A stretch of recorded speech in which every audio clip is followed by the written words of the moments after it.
Vamos lá, pessoal, vamos voltando aí, vamos se acalmar, né? A gente vai começar agora com o nosso último tempo do intensivão, a última disciplina do intensivão, que é a mais interessante de todas, que é a neurologia, tá? Neurologia que faz diferença na prova. As questões são fáceis, mas muita gente não quer saber de neuro e erra coisa fácil. E tem certos concursos aí que tem 5, 6 questões da clínica médica, um quarto de clínica só sobre neuro. Então não tem mais como ser pego de surpresa. Então vamos começar a fazer aqui. Vamos lá para a questão de número 1. 2 minutos para vocês fazerem. Vamos lá. Silêncio, acomoda direitinho aí e comece a fazer.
Vamos lá, pessoal.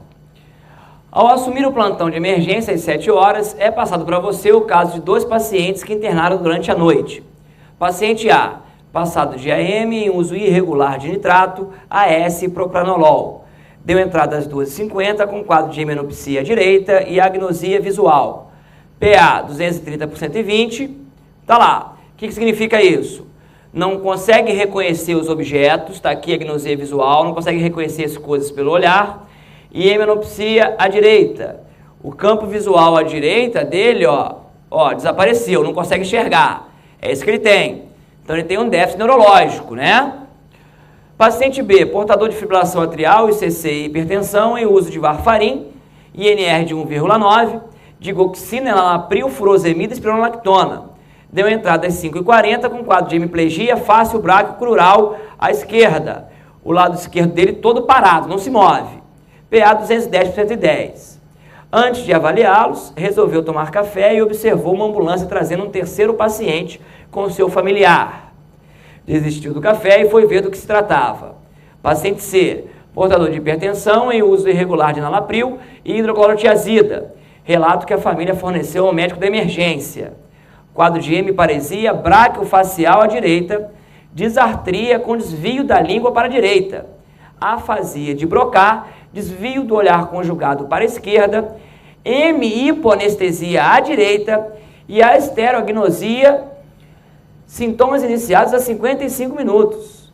PA 190 por 110. Realizada a terceira de crânio nos 3 pacientes sem evidência de sangramento. Ou seja, te entreguei aí 3 pacientes com fator de risco cardiovascular, tá? E esses 3 pacientes estão com déficit neurológico. Imediatamente pensar em quê? Em AVE. Vamos levar o paciente imediatamente para a tomografia para afastar o quê? O sangramento. Para afastar um AVE hemorrágico. Tomografia feita imediatamente não é para dar diagnóstico de AVE isquêmico, é para afastar a hemorragia. Porque no início a tomografia está normal. No início do AVE isquêmico ela não está alterada. Então tá ótimo. Ele fez, então minha suspeita nesses 3 pacientes de AVE isquêmico. Muito bem. Agora eu vou te perguntar na hora da prova. Conduta. Aí você vai falar, tem que avaliar, né, trombolítico e a pressão. O resto é perfumaria, né? Controlar sódio, febre, glicose, isso aí é óbvio. Eu tenho que saber quando mexer na pressão e quando fazer o trombolítico. Que isso também é fácil. Essa não é a pergunta mais difícil na prova. A pergunta mais difícil é que eu fiz aí na sua questão. É você me responder, esse paciente C, qual é a artéria que está obstruída? No paciente B, qual é a artéria obstruída? No C, gente, desculpa, no A, qual é a parte do cérebro dele afetada? É entender isso aí. É entender anatomia e vascularização cerebral.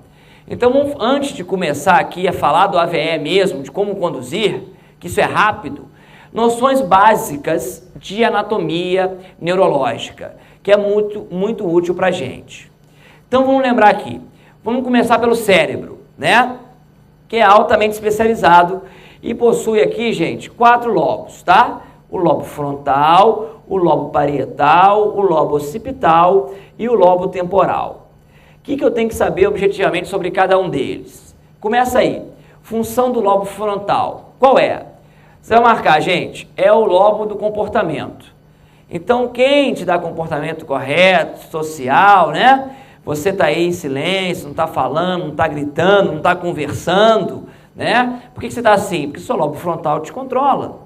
Você, com lesão do lobo frontal, você fica agitado, hipersexualizado, fala quando não deve, fala na hora que bem te quer, sem estar preocupado com o contexto social. Então, ele controla o seu comportamento. Além disso, ele tem a área de Broca. No lado dominante do seu cérebro, que é o lado esquerdo, o lobo frontal tem a área de Broca, que é responsável pela articulação das palavras. Você só fala, né, só emite as palavras corretamente, porque existe a área de Broca. Se essa parte for lesada, você não consegue falar. Você entende, você faz gestos, mas falar, você não fala. Tá lá. E outra coisa que me interessa é isso aqui, ó, a área do olhar conjugado. O que significa isso? Gente, para mexer o olho, você usa músculos, né? E para ter um olho acompanhando o outro, tem que ter uma parte do seu cérebro que controla isso também. Senão vira bagunça. Então preste atenção. Você vai perceber daqui a pouco que tudo no sistema nervoso é cruzado, tá? O lado esquerdo controla o lado direito do corpo e o lado direito do cérebro controla o lado esquerdo do corpo. Então preste atenção. Eu tenho aqui a área do olhar conjugado no meu lobo frontal esquerdo. O que a área do olhar conjugado do lobo frontal esquerdo faz? Faz eu olhar para a direita, manda eu olhar para lá. E o que a área do olhar conjugado do meu lobo frontal direito faz? Manda eu olhar para a esquerda, tudo é cruzado, então olha para lá. Então um paciente, preste atenção, que fez aqui um AVE do lobo frontal esquerdo dele, lesou a área do olhar conjugado, ele consegue olhar para a direita? Não consegue. Então ele só fica olhando para onde? Só para o lado esquerdo. A gente fala que ele olha para a lesão cerebral. Então quem tem a lesão no olhar conjugado, olha para a lesão cerebral. Beleza? Olha aqui para o cérebro do paciente. Tranquilo? Então vamos seguir. Mas o que eu tenho que saber? Ele é o grande lobo motor, que controla a área da perna, a área do corpo, braço, mão e face. Então preste atenção. Eu quero mexer minha mão direita. Então, o lobo frontal, tá? A parte motora dele, que é o giro pré-central, do lado esquerdo, manda mexer, tá? Quero mexer, por exemplo, com a minha perna direita. Então, meu lobo frontal esquerdo manda ficar mexendo lá com a perna direita. E percebam que a perna é mais medial, né? Porque isso aqui, gente, tem que pensar como um corte tridimensional. Tem que ser assim, ó, tá? E a perna, então, está aqui em cima, ela está mais medial. Então, guarda esse conceito. A perna, o controle dela é mais medial. Isso tem importância da vascularização. Daqui a pouco eu te mostro. Beleza. Então, fechamos o lobo frontal. Vamos para o lobo parietal agora. O que eu tenho que saber do lobo parietal? Gente, é o lobo da sensibilidade. Então, tira a parte motora, que controlava o braço, a perna, a mão, que estava no lobo frontal. Pega essa mesma área, joga para trás, para o giro pré-central, atrás do giro pré-central, que você vai cair no lobo parietal. E ali eu tenho o controle da sensibilidade. Então, eu passei a mão aqui, ó. Quem interpreta isso? O lobo parietal do outro lado, porque tudo é o quê, gente? Cruzada. Se eu não estou sentindo direito aqui, posso ter uma lesão parietal do outro lado. Ótimo. É isso que eu tenho que saber sobre ele. É o lobo sensitivo. Vamos seguir. O que mais eu tenho que saber? Lobo temporal. Você vai pensar assim, o lobo temporal, gente, são dos sentidos, tá? olfato, audição, tá tudo aqui no lobo temporal. Guarda assim. E o lobo temporal, ele tem uma área aqui que é a área de Wernicke, tá? Que é responsável pelo entendimento. Para você entender e se fazer entendido, você tem que ter essa área de Wernicke funcionante. Então, um paciente que tem lesão na área de Wernicke, que fica no lobo dominante, que é o lado esquerdo do cérebro, que é o temporal esquerdo, ele não entende nada.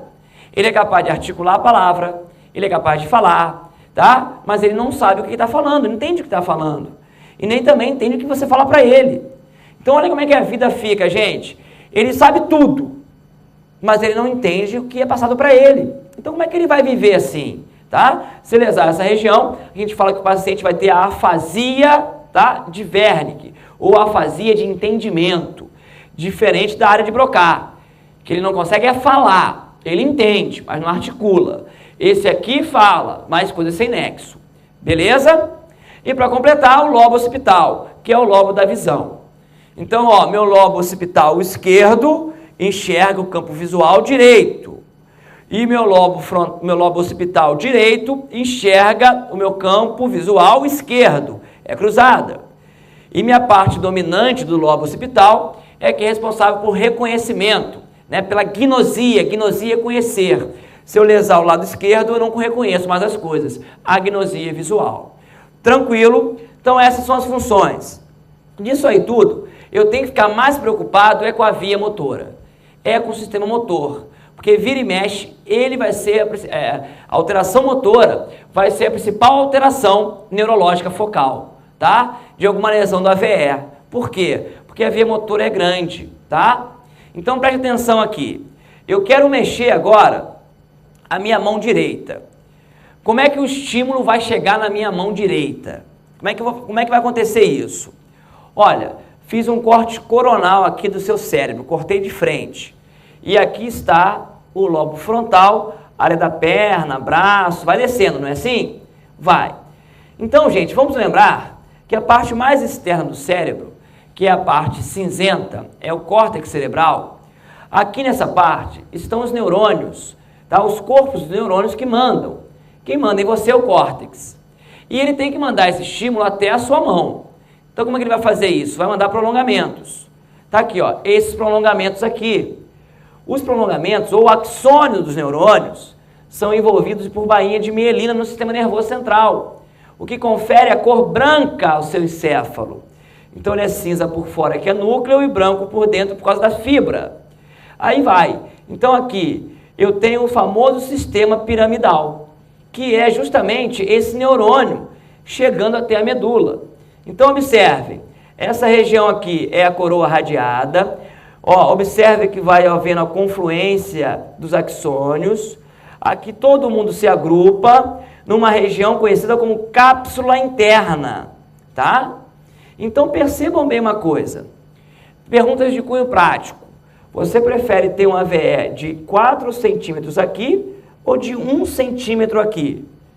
Óbvio que é de 4 centímetros aqui, porque as fibras motoras estão espalhadas. Qualquer ataque pequenininho aqui, gente, o paciente perde toda a motricidade do outro lado. Então aqui não é local de ter AVE, mas infelizmente é, porque tem uma artériazinha que nutre essa região que fica muito suscetível ao AVE isquêmico, tá? Então se o paciente tiver um AVE isquêmico, está todo paralisado, o infarto foi nessa região. Se poupou alguma região, o infarto foi aqui em cima. Vai poupar a perna, que é uma vascularização diferente do resto do cérebro. Então daqui a pouco eu vou te mostrar isso. Então tá lá o sistema piramidal. Vamos descer mais com ele, para ele chegar até a sua mão. Olha o que vai acontecer, ó. Ele vai descer aqui, cápsula interna, vai descendo, descendo, descendo. Quando chega lá nas pirâmides bulbares, ele cruza para o outro lado. Daí a motricidade ser cruzada. E daí, gente, tá? Eu chamar isso aqui de sistema piramidal, porque cruza as pirâmides bulbares. Tá lá, cruzou. Agora, vamos continuar com isso aqui. Olha o que vai acontecer, ó. Vem aqui o córtex, tá lá no bulbo, cruza para o outro lado, vai chegar lá na ponta anterior da medula e vai fazer sinapse com o segundo neurônio motor. Até agora, eu estava usando só um neurônio. Então agora eu faço sinapse com o segundo neurônio motor e vou até o músculo. Então percebam bem, pessoal. Acompanha comigo aqui. Olha o raciocínio. Olha só. Quantos neurônios são necessários para mexer a mão, o dedão? 2 neurônios. É o primeiro neurônio motor que está aqui, que vem do córtex e vai até a ponta anterior, e o segundo neurônio, que é o que sai da ponta anterior da medula e vai até o nervo, que vai até o músculo, desculpem. Então eu tenho que o primeiro neurônio é a via piramidal e o segundo neurônio é o nervo periférico. Está lá. Agora vamos começar a entender o que acontece quando o paciente lesa esses neurônios. Por exemplo, ele tem uma AVE aqui nessa região. O que vai acontecer se ele tiver uma AVE? O principal déficit é o motor. Olha, gente, ele vai conseguir se mexer? Não vai conseguir se mexer. Lesei aqui, então o outro lado fica prejudicado. Mas além disso, o outro lado fica prejudicado, eu tenho que lembrar que o segundo neurônio não está lesado. E o segundo neurônio, que era inibido pelo primeiro, começa a querer dar ordem, começa a mandar no indivíduo. Só que ele não sabe mandar, vai mandar de maneira incorreta. Aí o indivíduo vai apresentar, ó, olha o que vai acontecer. Primeiro morreu, segundo quer mandar. O segundo sabe mandar? Não sabe. Então vai ficar mandando estímulos corretos, estímulos incorretos, contínuos. Então ao invés de eu ter uma paralisia, estar sem mexer e estar flácido, eu vou estar espástico. Vou estar espástico porque o segundo neurônio me travou. É isso que está acontecendo. Aí vai, vou pegar o paciente, vou ver o reflexo profundo dele, reflexo tendinoso. Ao invés do paciente estar com o reflexo abolido, porque ele perdeu a musculatura, perdeu o estímulo, o reflexo dele vai estar aumentado. Vai estar com hiperreflexia. Por quê? Porque o segundo neurônio passou a mandar e ele não sabe mandar. Então ele fica hiperestimulando o paciente. Então ele vai ter, ó, espasticidade e hiperreflexia. Fora isso, pelo controle do segundo neurônio, o paciente vai ter o sinal de Babinski. Você vai passar aqui, ó, um estilete, uma caneta na sola do pé do paciente, na região plantar. O que vai acontecer? O hálux vai olhar para cima. O dedão olha para cima. Isso que é fundamental, isso que define o sinal de Babinski. E o macetinho é, quando você passar uma caneta na sola do pé do paciente e o dedão olhar para cima, ele está te falando, ó, o problema está lá no primeiro neurônio, está lá no cérebro do indivíduo. É isso que acontece. Então, se eu lesar o primeiro neurônio, qual que vai ser a clínica do paciente? Fraqueza ou ausência de movimento, espasticidade, hiperreflexia e sinal de Babinski. Pronto, já sei o que está acontecendo. Então, olha, pode ser uma lesão cerebral, pode ser uma secção de medula, ó, lesei medula, ele também está espástico. Está acontecendo isso com ele. E quando ele tiver esse conjunto de sinais e sintomas, a gente fala que o paciente tem a síndrome do primeiro neurônio motor ou síndrome piramidal, que é a mesma coisa. Agora, percebam a diferença aqui. Se o paciente lesar agora o nervo motor, que é o segundo neurônio, o que acontece com ele? Vamos pensar, gente, lesei o nervo. Olha o que acontece. Tem movimento? Não tem movimento. Então está flácido, está parado, tá? Parético. Ele vai ter, ó, vai estar espástico ou solto, ou frouxo. Como é que vai estar? Tem inervação? Tem algum estímulo chegando nele? Não. Então não pode estar espástico, ele está flácido. Então ele está parético ou plégico, flácido. Ele tem reflexo? Dá para fazer reflexo? Não dá, porque como é que o estímulo vai chegar até a medula? Como é que ele vai ter arco reflexo? Não vai ter. Então ele tem a reflexia. Então olha que interessante. Estou fraco, mas tenho flacidez, arreflexia e não tenho Babinski. O que é isso? Isso é a síndrome do segundo neurônio motor, ou seja, uma lesão de nervo periférico. Pronto. Então já comecei a topografar a lesão do paciente. Chegou um paciente para mim, ó, hipertenso, hemiplégico, espástico com hiperreflexia, lesão do primeiro neurônio. Ele fez um ataque, um AVE, foi isso que aconteceu, um stroke. Agora, o mesmo paciente chega tá flácido, tá, não tem reflexo. O que é isso, gente? Isso é uma lesão de nervo periférico. É outra coisa que o paciente apresenta. Então, guardem aí a lesão do primeiro neurônio e do segundo neurônio motor. O segundo neurônio é o nervo periférico, o primeiro neurônio é a lesão cerebral, lesão da medula espinhal também. Beleza? Tá lá então. Então, lembrando, mais uma vez se cruzou para o outro lado, e aqui, ó, fez sinapse com o segundo neurônio motor, e ali sim chegou o estímulo final. Você já sabia disso. Vamos seguir agora. Agora, vamos começar a entender o seguinte. Você já sabe o sistema motor, que é o principal que a gente tem, né, em termos de lesão focal para o AVE. Já sabe de onde vem as fibras, quem controla quem. Agora vamos descobrir, pelas manifestações clínicas, qual é o vaso afetado. Então preste atenção. Eu tenho isso aqui, gente. Olha, o que está em azul é a cerebral média que irriga. O que está em laranja é a cerebral anterior. O que está em vermelho é a posterior. E o que está em amarelo é a coroide anterior ou letículo estriado, que é um ramo da cerebral média. Então, olha que você vai marcar. Olha como é que a circulação cerebral é fácil. Anterior, médio e posterior. São só 3 vasos.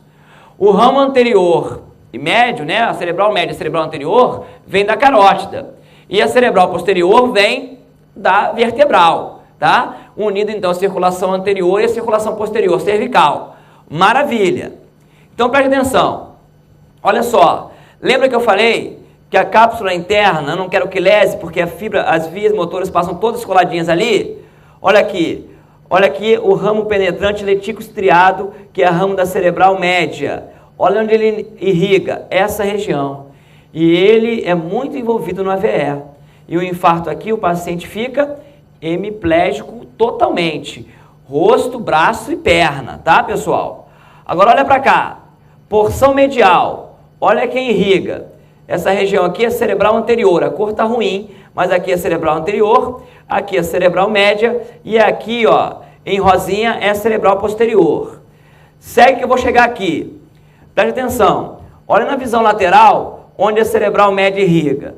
E irriga essa região. Ou seja, irriga área de Broca, olhar conjugado, Wernicke, face, mão, braço, corpo. Irriga todo mundo, mas não irriga a perna. Então preste atenção. Um paciente que tem um AVE de cerebral média, o que acontece com ele? Ele não fala, ele não entende, ele tem desvio do olhar conjugado, né? Ele fica olhando para a cerebral média afetada, lembra disso? Mas a perna dele tá boa, porque a perna dele não é cerebral média que irriga. A perna dele, quem irriga é a cerebral anterior. Então já sei, já matei aqui a grande charada. Aonde eu queria chegar? Queria chegar, se você tiver um paciente com déficit neurológico só na perna, é a artéria cerebral anterior. Braço e face é a artéria cerebral média. E todo mundo envolvido, artéria do lentículo estriado, cápsula interna. Pronto. Com esse detalhezinho aí, já sabe tudo. Agora, e se ele tiver com alteração visual? Olha, gente, quem irriga lá atrás? É a cerebral posterior. Então, a hemenopsia, a agnosia visual, quem foi o culpado? Cerebral posterior. Então, com esses conceitos básicos aí, rápidos, eu já sei topografar a lesão de todo mundo e já sei as artérias envolvidas. Tudo bem? Já sei fazer isso. Então, vamos seguir mais um pouquinho aqui, mostrando na TC. Olha só a lesão da cerebral média, região média. Olha aqui o posterior, aqui a região do lobo occipital e a região cerebral anterior nessa região aqui. Beleza, captaram? Então agora vamos fazer o seguinte, volta para a questão. Você vai falar assim, poxa, quando eu volto para a questão, já sei topografar. Já sabe. Já viu que um não consegue enxergar. Já sabe que é cerebral posterior. Já viu que um perdeu tudo. Não consegue falar, tem sensibilidade prejudicada, não é isso? É, mas a perna dele está direitinho.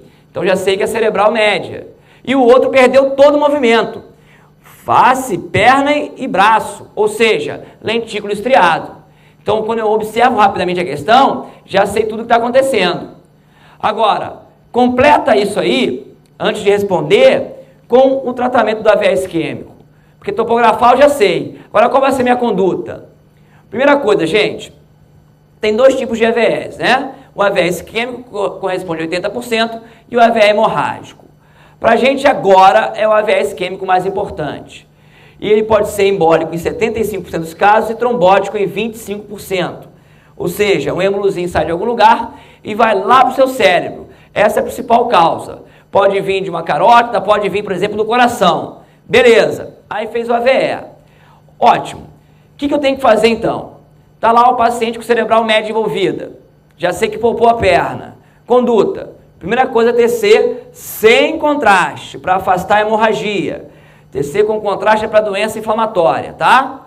Fez TC sem contraste, afastei? Afastei. Então é AVE isquêmico. Então conduta. Minha conduta é ficar preocupado com duas coisas, com a pressão arterial, tá? Porque o AVE aumenta a pressão arterial e pode desregular o fluxo sanguíneo cerebral, tá? E também com a trombólise, para reconstruir o fluxo sanguíneo cerebral. Então, observações sobre a pressão. Primeira coisa, só vai mexer na pressão se ela tiver maior ou igual a 220 por 120, tá? Por que isso? Porque o paciente com AVE, ele faz um edema citotóxico, faz edema cerebral, e para você manter o fluxo sanguíneo tem que ter a pressão alta. Se você diminuir o fluxo sanguíneo, tá? Ele com hipertensão intracraniana, você não consegue perfundir o cérebro dele. E ele vai fazer uma lesão isquêmica e vai acabar em óbito, tá? Então a conduta é, deixa assim. Se tiver maior, aí você vai ter que fazer droga. Qual droga? Atualmente a droga de escolha é o labetalol, esse beta-bloqueador aqui. Mas se a pressão diastólica estiver acima de 140, a droga de escolha vira o nitroprussiato, tá? Mas guarda labetalol, nitroprussiato. E lembrando, vai diminuir a pressão em 25% no primeiro dia. Não tem pressa não, é para diminuir devagar. Agora, mas o que eu tenho que tomar cuidado? Glicemia, né? Mantém entre 140 e 185. Se fugir disso aqui, se tiver maior que isso, insulina, tá? Os números são variáveis mesmo, gente. Tem que manter abaixo de 140, alguns estudos falam para manter abaixo de 185. Isso é variável. O importante é, para baixar tem que fazer insulina. Ó, mas o que? Vamos começar a salvar a vida do paciente agora. Fiz o básico, pressão, né? E eu botei aí a glicemia, mas lembrar de controlar a hiponatremia, controlar também a febre. Agora, antiagregante, começar a evitar essa obstrução. Eu tenho aqui, ó, AS para fazer dentro das 48 horas, tá? AS, não existe outro antiagregante com benefício. O antiagregante com benefício é o AS, tá? E não vai fazer paralisação plena, está proibido, tudo bem? Ah, mas foi um êmbolo de fibrilação atrial. Não importa, não vai fazer heparinização. Você aumenta o risco de sangramento do paciente e aumenta o risco de óbito. Então tá fora. Heparinização aqui só para profilaxia de TVP. Então guarde, AVE isquêmico não tem essa de fazer heparinização plena. Beleza. Agora, e se o paciente tiver que tomar anticoagulante? E se ele tiver síndrome de anticorpo antifosfolipídio? E se for fibrilação atrial, como é que eu faço? Bom, aí você vai ter que fazer anticoagulante, mas não na fase aguda. Espera, olha, se for um AVE pequeno, após 3 dias, né? Após o 3º dia você já pode anticoagular. Se for grande, só após 1 semana. Então, na verdade, é o seguinte, na fase aguda é que não pode. Na fase aguda é AS. Agora, se der, se você conseguir, vai fazer trombolítico. Então, vamos começar a fazer aqui as indicações de trombolítico. Primeira coisa, só posso fazer o RTPA, é alteplase. Streptokinase não. Aumenta o sangramento, aumenta a mortalidade. Olha, e tem que ter uma PA abaixo de 180 por 105. Então, se você resolver fazer, tem que abaixar a PA do paciente, tá? E vai fazer até 3 horas do início dos sintomas, se a TC mostrar que não houve hemorragia ou te falar que o paciente não tem nenhuma doença cerebral. Se tiver, ó, passado de AVE isquêmico, passado de AVE hemorrágico, tumor intracraniano, gente, TCE, neurocirurgia, qualquer problema cerebral, contraindica fazer aí o trombolítico. E uma outra coisa que também contraindica fazer o trombolítico é se o paciente já tiver lá a fibrilação atrial dele e tem o INR acima de 1,7, tá? Também contraindica, tem que ter o INR abaixo de 1,7. Então aquele portador de FA com Marevan, que está com INR de 1,9, que é a nossa questão, não pode fazer trombolítico, hein? Beleza? Então tá lá. E se o paciente tiver hemorragia? Vai ter que parar a infusão e 5 unidades de crioprecipitado, porque você vai ter que repor o fibrinogênio. É isso que você vai ter que fazer para o paciente. Beleza? Então, tradução, o paciente chegou com déficit neurológico, já sei onde está, já sei o vaso afetado, já sei também como conduzir o paciente. Muito cuidado com a indicação de trombolítico e com a PA dele. Beleza? Então agora, sim, vamos completar o caso clínico. De acordo com o caso acima, marque a alternativa incorreta. A hiponatremia, hiperglicemia, hipotensão arterial, hidratação com soro glicosado 5% e febre devem ser evitadas e tratadas. Correto, né? É aquele negócio, né? Medidas gerais, são essas mesmo. A PA deve ser reduzida somente nos pacientes A e C. No A para baixo de 220 por 120 e no C para baixo de 180 por 105. E a alteplase deve ser prescrita somente para o paciente C. Olha, por que ele quer reduzir só no paciente A e C e a alteplase só no C? Vamos ver isso aqui, gente.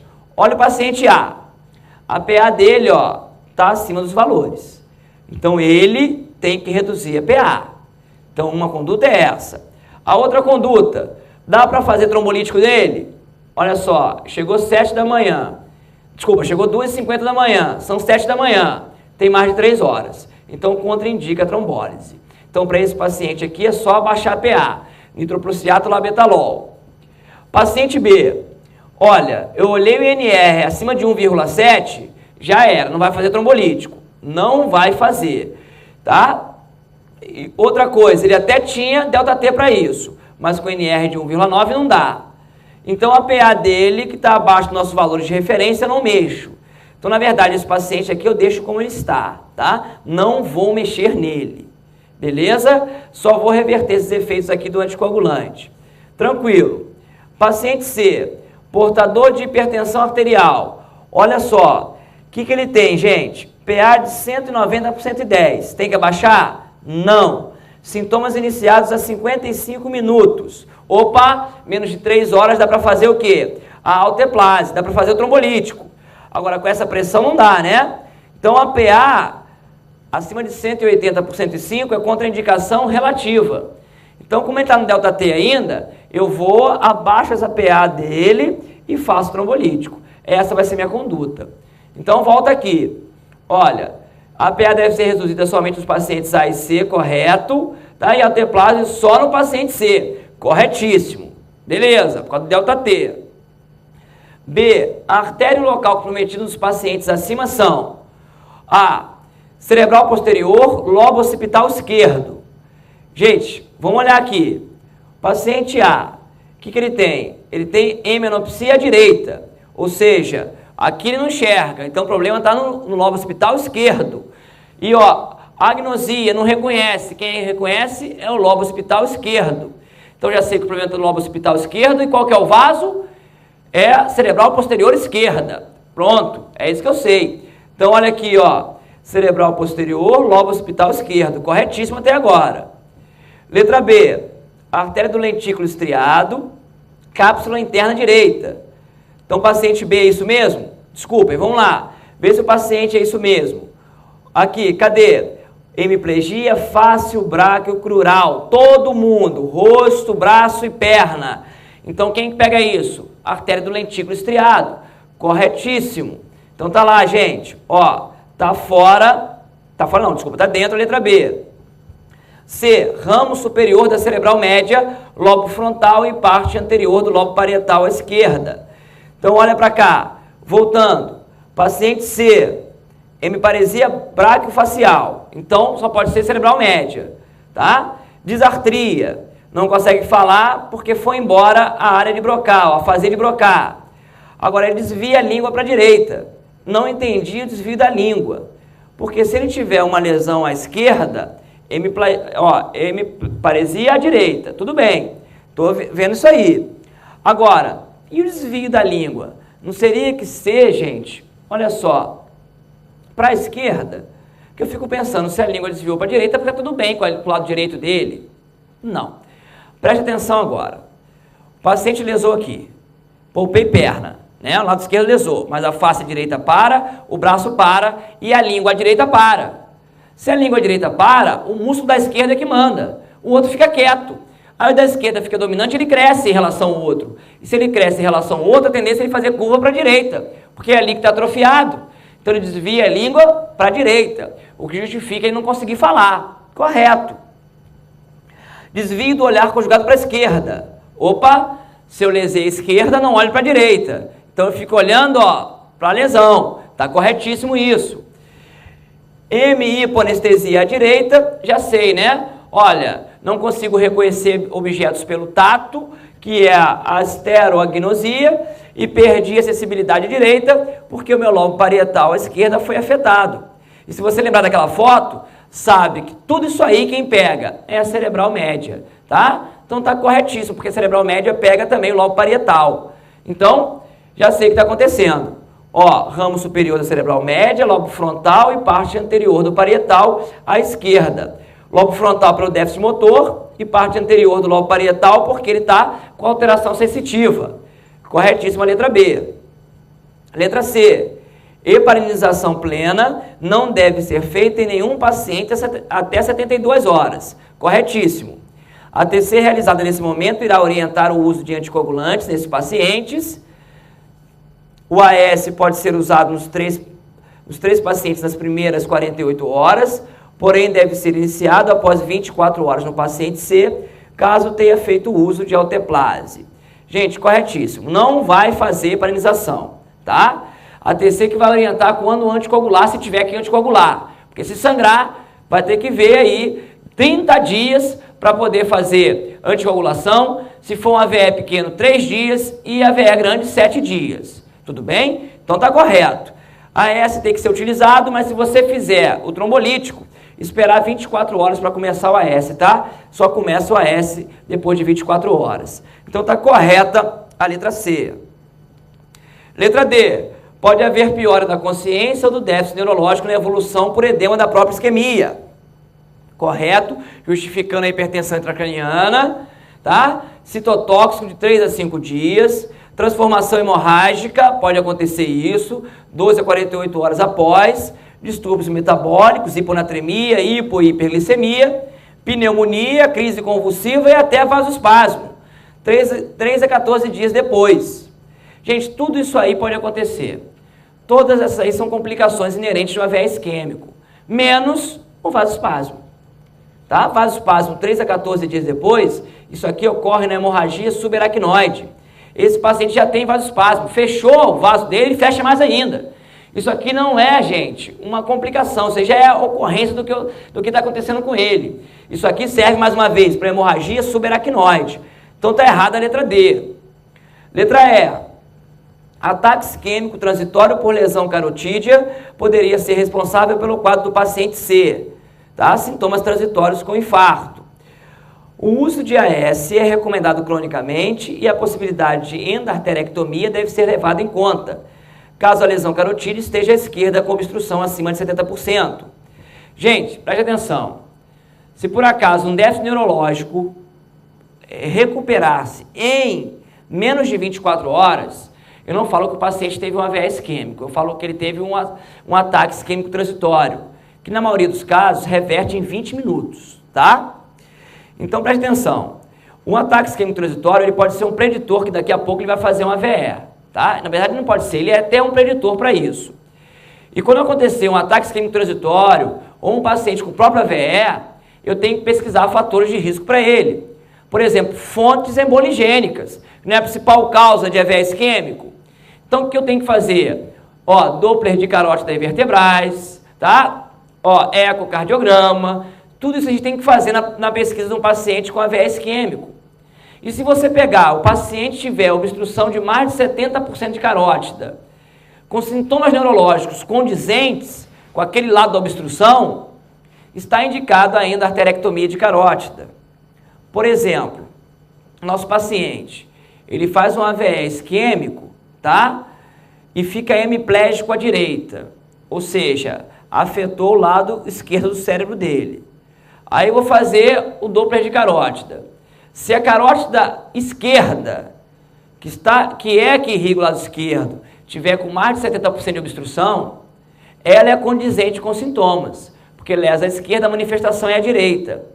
Então, já que existe relação de sintomas e obstrução de mais de 70%, para esse paciente está indicado endarterectomia de carótida. Porque, por exemplo, se você pega esse paciente com déficit à direita, eu sei que a lesão é esquerda, e quem está obstruída é a carótida direita, não tem que mexer. Tem que ter relação com sintomas. Tudo bem? Então está correta a letra E, tá? Então o que está errado é a letra D de dado. Beleza? Marcamos AVE isquêmico. E o grande resuminho vai ser pacientes com fator de risco cardiovascular com déficit neurológico focal súbito. Isso é AVE isquêmico. Diferente da próxima questão. Então, pessoal, 2 minutinhos aí para ler a questão 2. Vamos lá.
Vamos lá, pessoal.